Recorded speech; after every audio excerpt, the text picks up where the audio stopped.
Operation Sindoor ఈ పదం చూడగానే నాకు ఒళ్ళు పులకరించింది, గూస్ బంప్స్ వచ్చినాయి. అంటే నేను ఎందుకు దీన్ని ఇంతలా చెప్తున్నానంటే, ఏదైనా హై పిచ్లో ఉన్న పాటలు, ఏడ్చే సీన్లు ఇలాంటివి చూసిన వెంటనే, విన్న వెంటనే మనకు గూస్ బంప్స్ రావడం సర్వసాధారణం. కానీ ఒకే ఒక పదం ఆపరేషన్ సింధూర్, అది ఎవరి నోట వినలేదు, అలా న్యూస్లో చూశాను. దానికే అంతలాగా శరీరం రియాక్ట్ అయిందంటే ఇక చూసుకోండి.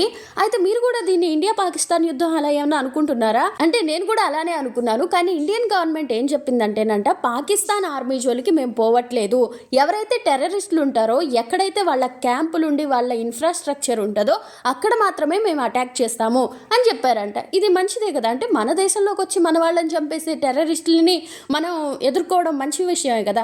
దానికి ముస్లిమ్స్ కానీ పాకిస్తాన్ వాళ్ళు కానీ మన మీద కోప్పడాల్సినంత అవసరం లేదేమో అనిపిస్తుంది. ఇంతకీ ఆపరేషన్ సింధూర్ అని ఎందుకు పేరు పెట్టుంటారు మీకు తెలుసా? తెలిస్తే కామెంట్ చేసేయండి.